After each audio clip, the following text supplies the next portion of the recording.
The Sten gun, often dismissed as the plumber's nightmare, looked crude, even homemade. Its reputation for jamming and accidental discharges haunted its legacy.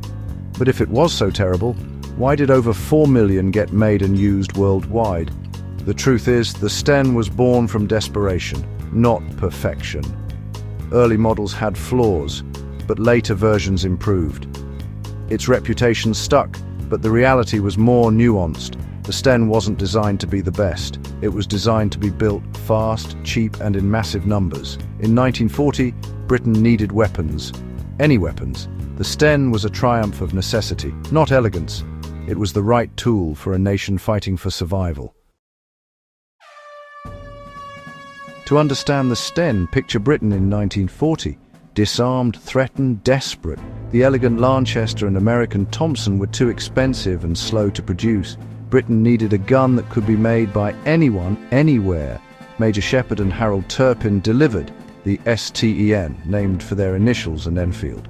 The Sten was built from tubes and stamped metal, assembled in bicycle shops and workshops.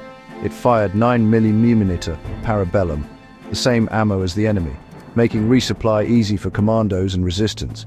Compared to the $200 Thompson, the Sten cost just $10. It was disposable, mass-produced, and brutally practical.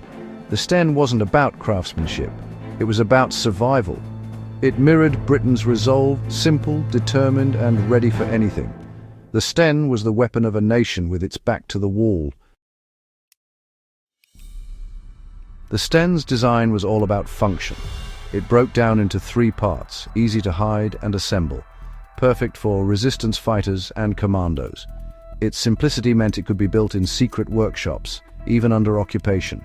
The Sten became a symbol of defiance, made by the oppressed for the oppressed. Its flaws, like the side-mounted magazine and basic safety, were real but acceptable in war. Suppressed versions allowed for silent raids and assassinations. The Sten was more than a gun. It was a system, adaptable for any covert mission. It was the ultimate tool for those fighting from the shadows.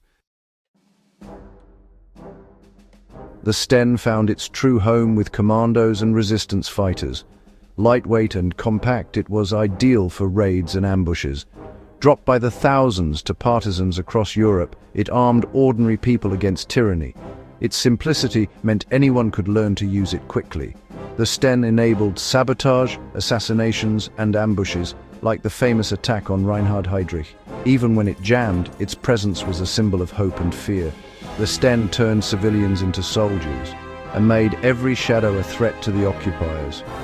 It was hope, resistance, and liberation in a steel tube. The war ended, but the Sten's story didn't. It served in Korea, Malaya, Suez, and countless post-war conflicts. Its ruggedness and simplicity made it a favorite of guerrillas and new nations.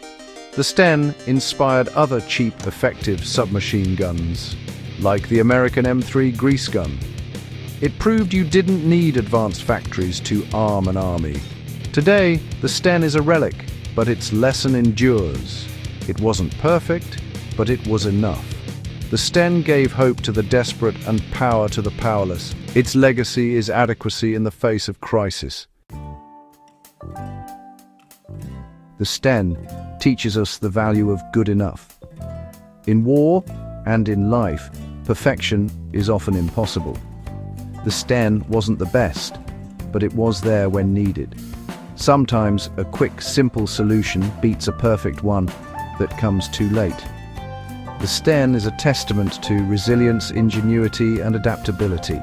It reminds us that the simplest answer can be the most powerful.